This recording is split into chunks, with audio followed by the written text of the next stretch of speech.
How many teeth should you draw? In this video, I'm going to break down the fundamental anatomy. How many teeth are there? Where do they relate to each other? And I'm going to do this for more of a realistic style and also talk about how you do it for a more cartoony or manga style as well. There are a huge variety of different ways that you can actually draw and represent teeth in art. Here's how teeth are drawn and represented in One Piece. Here's how teeth are drawn by Hayao Miyazaki when he's sketching and also in a lot of his anime movies. Here's how the amazing Ralph Meyer draws teeth in a bande dessinée such as Asgard. All of these teeth are, I think, amazing. They're good representations of the anatomy. They sell the character's emotion, and I think that is the most important thing. Telling the story. But no matter what style you choose, I think it's always good to understand the primary anatomy, how these things actually function in the real world, because I think learning and studying that will give you a lot of optionality. In this video, we'll go over the very broad strokes of anatomy of teeth, how many are they, where do they go, and I'll share with you the simple framework that I use to remember how many teeth there are and how we go about drawing and placing them on the face. I've got a couple of different characters lined up here to use as demos, and we'll use these to delve into some of the nuances here, which I think are really important. We'll look at how you can draw the teeth first and place the mouth around that, or maybe whether it's better to actually draw the mouth first, place the teeth within the mouth. Again, there's lots of different options here. The key is to understand, as always, the foundation, and that's what we're going to dig into in this video. Alright, welcome to the Drawing Codex. My name is Tim McBurney. I've been a professional working artist for over 20 years, and on this channel, we're all about drawing cool stuff from our imagination, embracing the challenge of drawing, and mastering the craft of line and color illustration. Now, if you'd like to learn more about illustration and picture making, you can check out my free illustration mini workshop. It charts my journey going from an amateur to a professional, and I talk a lot about really important issues such as how to get more detail and polish in your work, how to plan your images, create thumbnails, and also a few thoughts on how to approach being a professional artist. As I said, it's free. The link will be in the description. Go check it out if that's something you're interested in. All right, here we are at the drawing table. Before we begin with the drawing demonstration, it's worth looking at how various artists around the world actually use teeth and represent people and how they handle the, mouth area. If we look at Hayao Miyazaki when he is sketching, you can see that in most cases there really aren't many teeth at all. We have a very simple shape that is defined by the mouth shape, and what's in there is in most cases just a white void, and this tends to work pretty well. In most cases, what you're going to see is a mouth shape filled with white that are representing the teeth.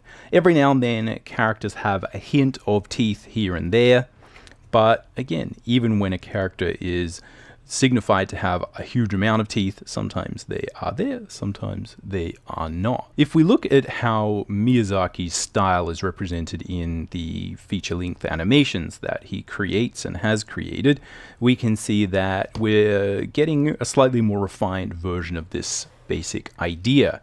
The teeth are represented in most cases by just a simple white shape, especially when we're looking at the more sort of feminized, stylized features. You're typically going to see a couple of lines here and there. And again, where it really suits the character, we have this kind of window style grill that again gives these characters a lot of their character. What you're dealing with here is a mix of iconography, but also there is a nice sense of perspective and solidarity. So it's always important to understand that no matter what style you want to use, you still do need to understand the structure. But when we actually look at what makes it onto the page, it can be very, very simple. If we look at another example, Eiichiro Oda's One Piece, you can see here, again, Luffy is frequently drawn with many, many teeth. The number of teeth, the anatomical correctness of these teeth is questionable. But again, there is, as I said, a good understanding of the basic structure and of how to represent them. And I think, again, the teeth here are actually a major part of the character and what makes them fun. These crazy open-mouthed looks are, again, very iconic, very simplified, but I think it really does add to the character and that general feeling of chaos. But In most cases, what you're seeing is a mix, again, of this giant sort of representation and stylization of the mouth. If we look at something that is still stylized, still in a comic book motif, but much more realistic, we can look at Ralph Mayer's Asgard. Ralph Meyer is definitely on the more realistic side of cartoony, and you can see that the characters have a very strong sense of solidarity, of more realistic proportions and anatomy.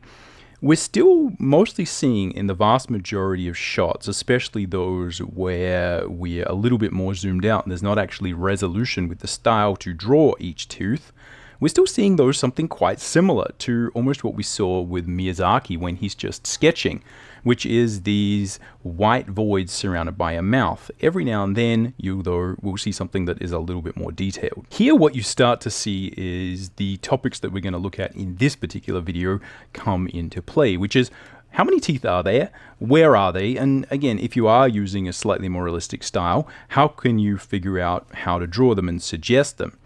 In this case, we're seeing a few examples where, again, the mouth is open, the face is slightly bigger, and we actually need to know what those teeth are. Again, this page is a little bit dark, but you can see there's some really good examples here and here of nicely defined, unique teeth that feel very anatomically accurate. And again, similar to One Piece, right? Similar to a completely different style, are really helping us to get that feeling, the believability of what happens when someone opens their mouth. So there's a variety of styles that you might end up with, and how many teeth are where and what pattern they have, which is what we're going to look at now, may or may not be that important to your final style. But from my experience, it does always help to have a good understanding of the base anatomy, because it always allows us to stylize a little bit better. The first question is how many teeth?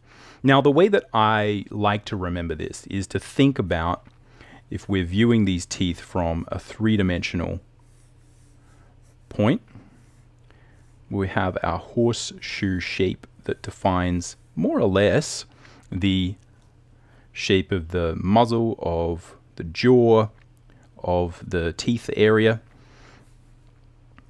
right? We need to think about the center line. Now, the teeth are symmetrical, more or less, in terms of the amount, the number there are. And this is where really what I'm looking at is this series, because all we need to understand is if we're looking at these teeth from the front, right, that's the center line. How many teeth are there here? Right, this is really what we have to understand. And if you can just memorize how many teeth there are here, then you can just duplicate it to the ones below, duplicate it over to the ones on the left, etc., etc. Now, they're not necessarily symmetrical from top to bottom, but they are symmetrical, more or less, assuming symmetrical teeth from left to right. So what I like to start with is just breaking down the number of teeth and their general functionality. So you typically have your two front teeth. So we'll start and look at this from a three-dimensional standpoint as well, at the same time, to help us understand what's going on. So again, doing a rough construction. Here we have the center, boom. So what we typically have here is two front teeth. Now at the top and the bottom, these are going to be slightly differently sized. But for now, all we need to remember is that we kind of have two incisors at the front on either side, right? So this is going to be the incisor, which is here. And we have either side of the center line, right? We've got two incisors. Then after that, we have what is called the canine tooth. And this is the one that gets really long in vampire movies. It's often the thing that gives us that nice kind of little hook if we're drawing a more stylized kind of manga tooth. It's a very good sort of indicator. Now, after that, we have two other teeth that are also kind of sharp, and these are premolars. And after that, we've got two other teeth that are your molars. So from a functional standpoint, I often find that functionality is a really good way to memorize and understand. Now, the way it has been described to me, and I am no dentist for sure, but just looking at the simple logic, we have these two front teeth that are our incisors, right? So again, if you look at the front of someone's mouth, right, there's 4 of these. Again, so if we were to mirror this, this is what we would get. Boom. Incisor, incisor, right? And then another premolar, right? And then 2 more molars. Boom, boom, boom. And you would have a wisdom tooth at the end, right? So we're typically going to have, here's our center, right? Incisor here, incisor here. Now these incisors, there's 2 of them, are really for sort of chomping, right? And if we think about the primary form that they have, they're kind of like this. You can just think of them as a simple flat plane, right? And they're for chomping, right? They're for kind of, biting into things, kind of chomping, separating. If we look at the canine tooth, this is very similar. It's still a simple form, right? As in it's more or less sort of flat this way, but it's just sharp, right? And this is kind of, I guess, the form that we most represent and understand as like tooth-like, right? If you're looking at sort of a shark tooth or something, right, it has this kind of look. Whereas a human tooth often we think of as like this, right? Whereas an animalistic tooth is kind of like that. So the canine is, again, that sort of canine animalistic tooth here. And that is for, sort of grabbing onto things and sort of really sort of chomping it and ripping things apart. Now, the premolars they kind of look a little bit more like the canine. Again, a lot of this is anatomically different depending on who you're looking at. But the premolar, which there are 2 of, right? 2 premolars, 2 molars.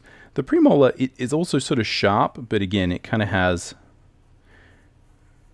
right? It's sort of thicker, so it has more depth.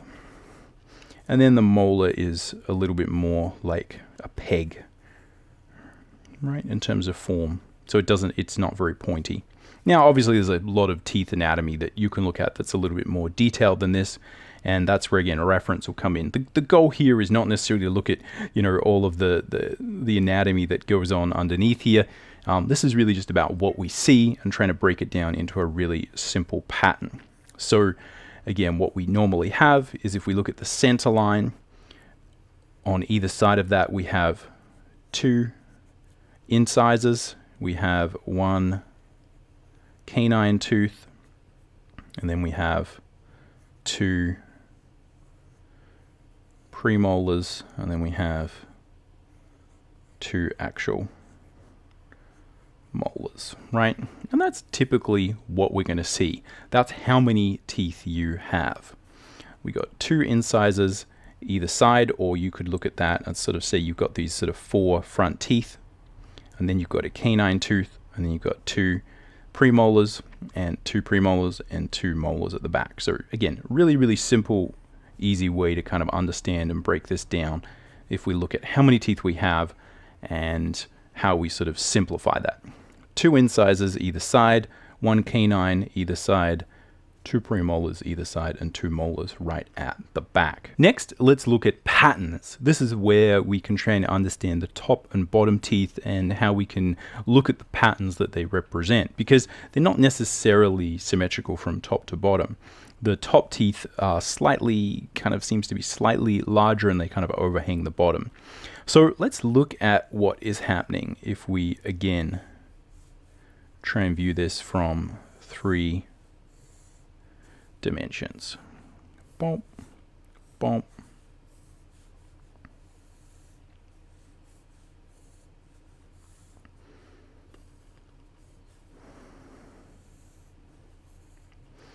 All right, so if we look at this from, here we've got the center line. If we look at this from the front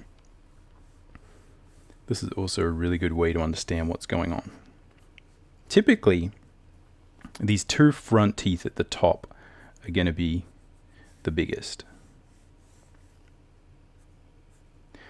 So if we look at these are our incisors, if you recall. Now, the ones on either side of them are a little bit smaller. Now, what you'll find is that the four incisors that are at the front will kind of almost be, they're much smaller than the ones at the top. So the ones on the bottom are going to sort of fit almost underneath the top big front teeth. So we got two here. These are these big sort of front teeth that you normally see. These are the ones you actually see all day, every day when people are talking. The bottom four incisors, if we look at the front, are going to fit, again, maybe halfway along. They're much more squished. Now, again, all of this is anatomically different. Everyone is completely unique in terms of the size of their teeth and, you know, whether they're all straight, etc. Again, we're just trying to understand it from a baseline perspective here. What happens next is that if we look at the canine tooth either side, the canine tooth on the bottom is going to kind of tuck underneath and in front of the canine tooth on the top. So the canine tooth on the bottom, right? We got 1, 2, 3, 1, 2, 3. These guys kind of tend to tuck in there. Again, all depending on your bite and all of that kind of stuff.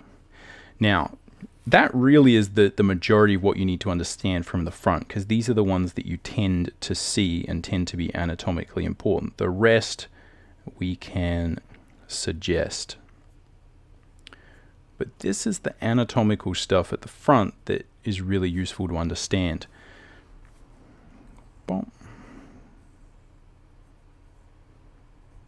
Right, again, that canine is going to be under there. And then we're not going to see much of those from the front. So let's look at how that plays out when we try and draw this in 3 dimensions. So if we try and block things in, again, I think it's always useful to try and line all of these bits and pieces up. So I'm being sketchy and I'm trying to find some lines that really make sense. So again, here's my center line, and either side of that I've got my big front teeth, and either side of that I'm going to have my second incisor at the front. Boom. And then after that is the canine tooth. Now, remember that if we look at the center line is still the same, but remember these 4, right? I've got 1, 2, 3, but the 2 incisors at the bottom, right, are going to fit in here. Now, the reason that I sort of go about it this way is that this is the same fundamental drawing trick that we would use for hands and all of these other situations, right? With hands, if you're trying to anatomically figure out, okay, where do I put the fingers? If you start drawing 1 finger, 2 fingers, 3 fingers, you often end up with like, oh, I've got this awkward little finger at the end. A lot of good simple drawing is just dividing things up, right? So if I can sort of find the center line of where those fingers go, now it's a lot easier for me to then get the distance and spacing right. Same with teeth. If I try and think about where, again, this line is, where the center line is, where these particular lines are, it allows me to draw them really well. Now, in what situation, again, going back to looking at that reference we were dealing with, in what situation are you actually going to need to draw all of these teeth? You can see that it's very rarely are you actually going to have to draw them all, only on a really big, full-on, sort of illustration. But it's still useful to understand how to do all of this. So there we go, and we're going to probably find again this canine on the bottom is sort of going to tuck in there somewhere, right? And then again here we're going to have 1, 2, 3, 4. Right, again, these ones are still a little bit sharp, and sometimes these can be really pointy. Again, all based on anatomy. But what you'll find is these, right, these ones tend to kind of tuck into each other. And it seems like there is a little bit of method to the madness here in terms of the way that they are sort of overlapping. But again, you know, if someone's a dentist out there, please let me know. Again, my defense is I'm just an artist, right? I'm just trying to get by in the world, drawing teeth. I'm trying not to embarrass myself by, you know, drawing 1,000 more teeth than there should be there, which is something that I have done before. But anyway, this is a good way to understand the patterns that evolve.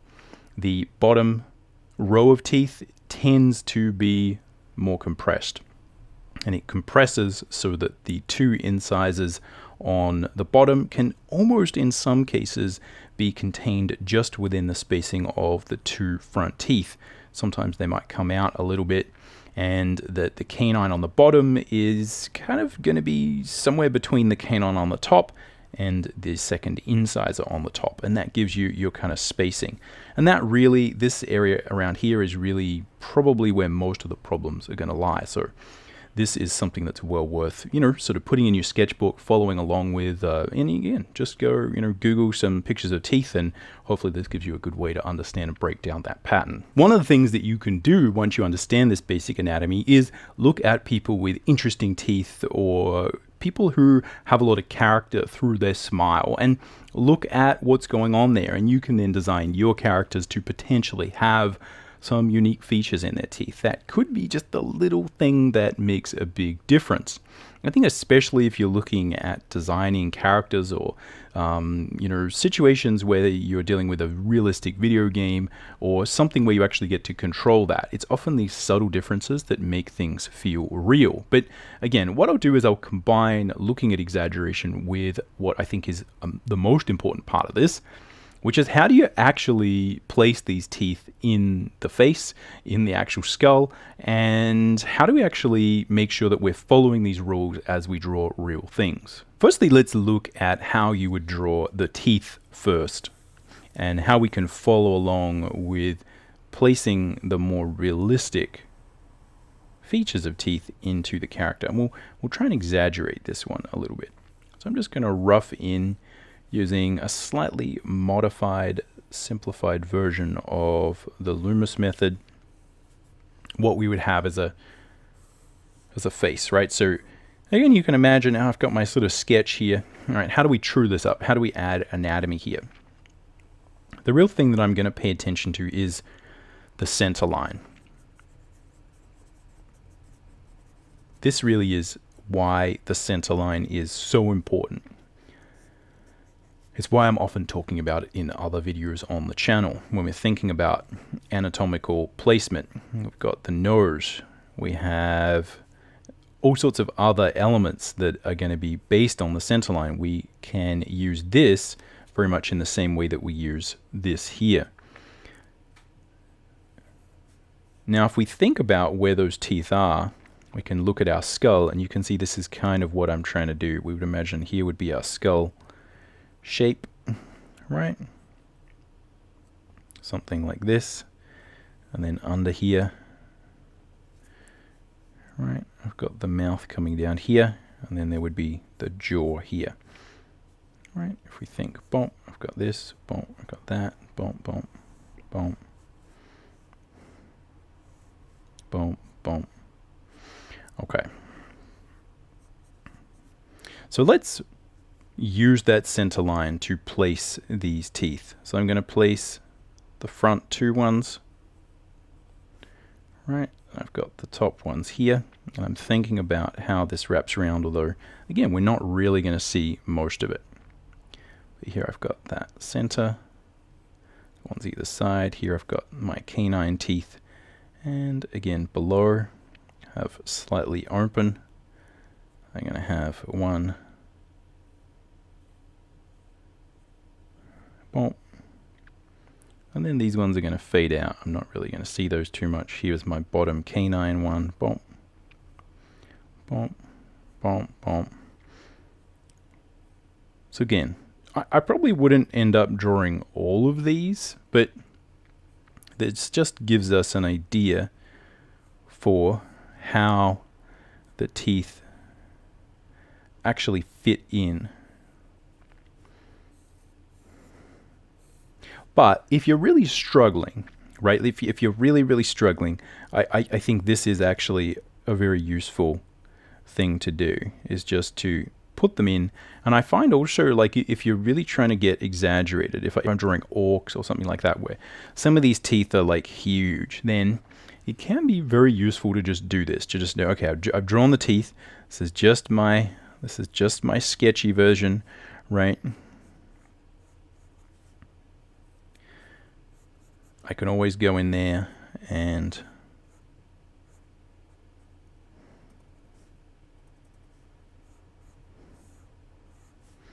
add more teeth, right? I can refine it. I can figure out where the mouth goes. So again, you know, you can see I can play around with the face as much as I want. But that's the basic idea. Now, obviously this looks really weird. Not if you're trying to draw a zombie or some cool Wayne Barlow-esque, horror creature. This could come in really handy to be able to understand this. And one of the reasons I have found this really useful is actually zombies. If you're drawing zombies or the undead, knowing where your teeth are is super important. And doing it this way can be really useful. But here, again, all I'm going to do is just think about, well, if you do a slight little smile, typically what you're going to see is the top teeth. The lip here is going to come up, and I'm just doing this fairly simplistically, right? And then we have the bottom lip is going to do something like that. So we're going to see something like this. Now, there's two options here. One is, right, I could come along and erase out the bottom, and that's going to give me a pretty good indication.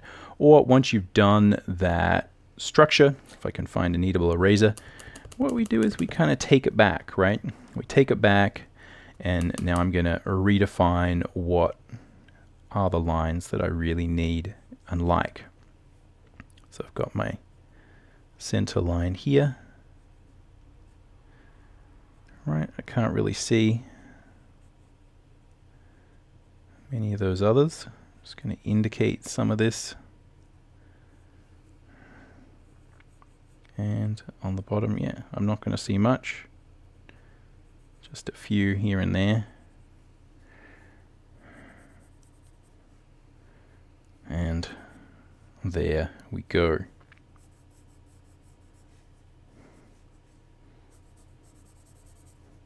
So again, you can play around with this, you can exaggerate, you can start with the teeth first. And again, I think that's a really good way to practice and get a feeling for what you might actually see. Now, full disclosure, this is not normally the style that I work in. I'm a little bit more in the slightly more sort of stylized, again, just kind of draw a few lines everywhere. But again, this comes in really useful. Next, let's look at, again, how you might draw the mouth first, because that's frequently how this often happens from my experience. So in this instance, we will start with more of the mouth shape.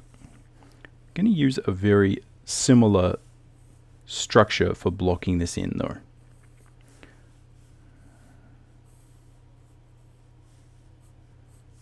Boom, boom.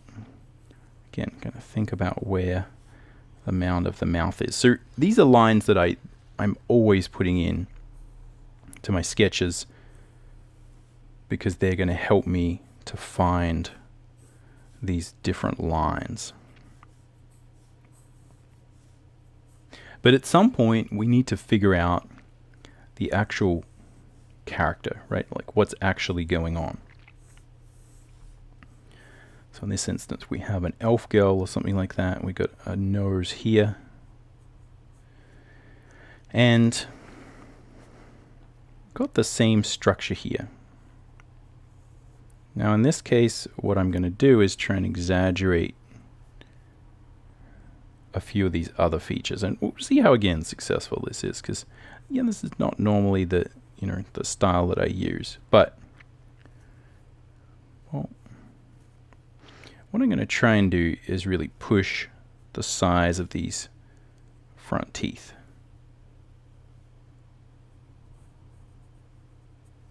We'll just do a little rough pass here.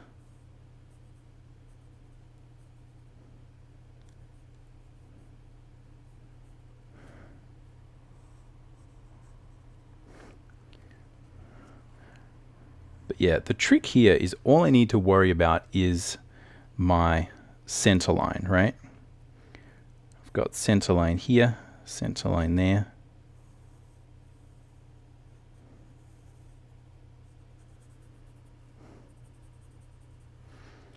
And as long as I just figure out where the center line is, again, I'm pushing out these two front teeth, making them a little bit larger.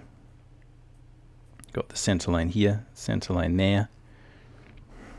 Don't. Right, center line of the lips. Center line of the lips there. Come down here.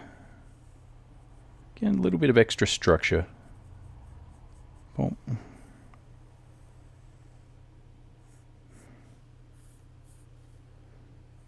Nose. But you can see that, yeah, I can push, I can make some of these larger, some of these smaller. The main thing I have to pay attention to is just the center line. If we get the center line, let's take a little bit of this back, see if we can get it.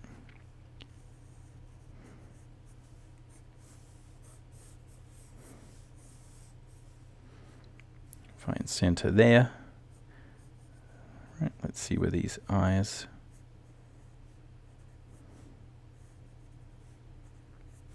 I'm going to begin.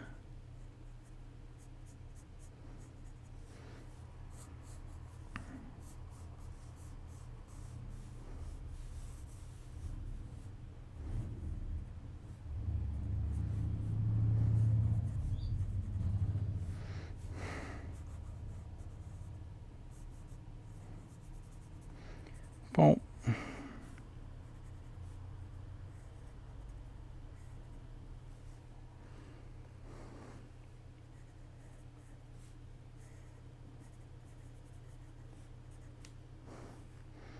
And yeah, let's go in here and see if we can just be a little bit more subtle with it.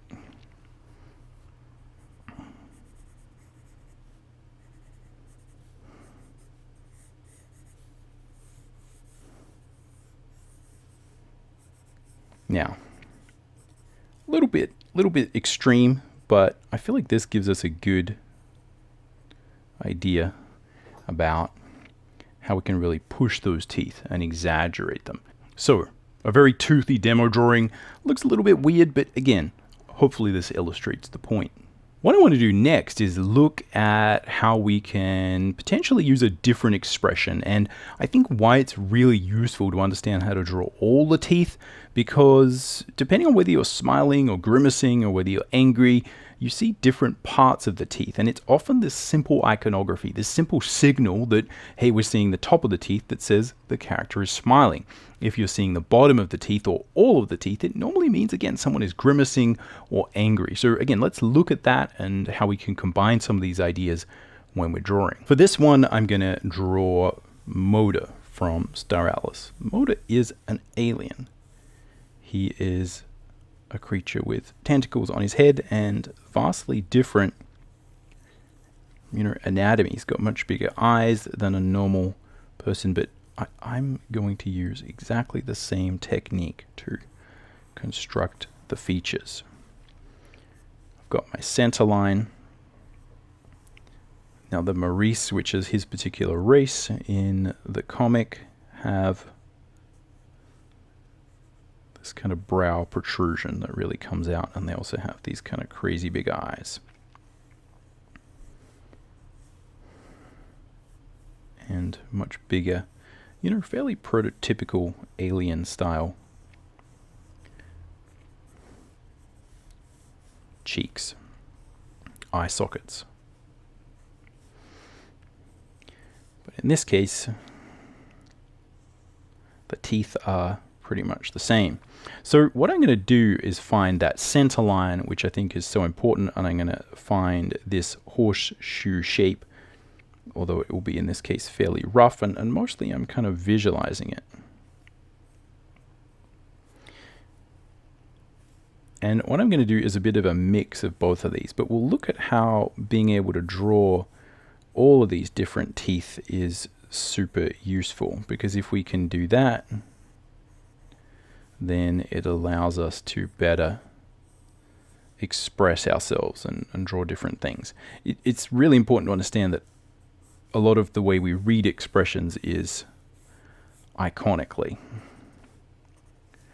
So if we think about character having big eyes, again, very different facial anatomy, and actually probably his neck is like way longer. I always forget. Way longer neck.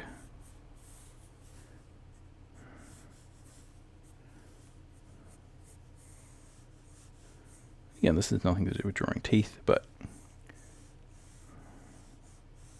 I think it makes it a little bit more, real, right? We're not just doing sort of silly demo teeth.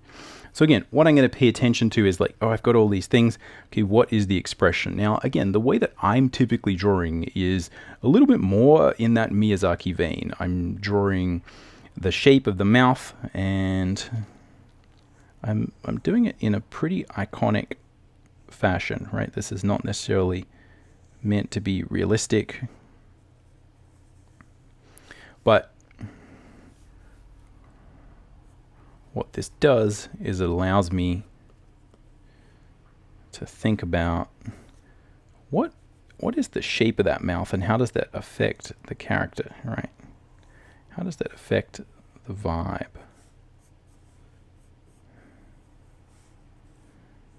Oops, I've still got my center here, and here I've got, yeah, that's kind of what we need.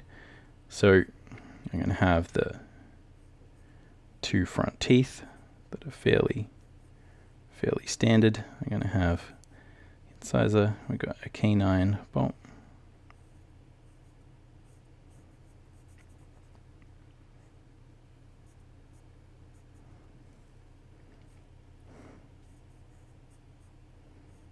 Got these guys,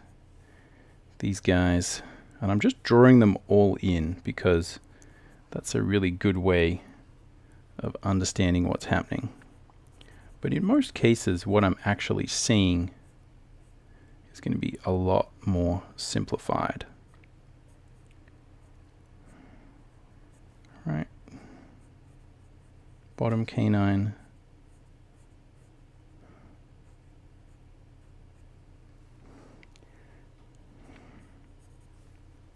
So again, we got some serious teeth there. But we can see again, this is giving us a little bit more of that sort of aggressive, grimacy look, right? Now, as with all of these situations, one of the really interesting things that you notice is that the more of these teeth you draw, the worse things can look. And that's why it can be really, really useful to be able to just knock it back and to have a part of your process in general where you are thinking about, hey, look, here's the construction and here is the final lines, right? So when I'm doing the final lines, again, thinking a little bit more about the surface of that painting. So, or drawing, as the case may be. 1, 2.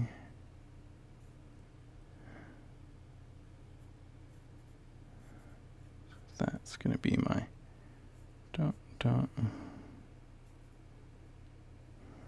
Yeah, something like that. So again,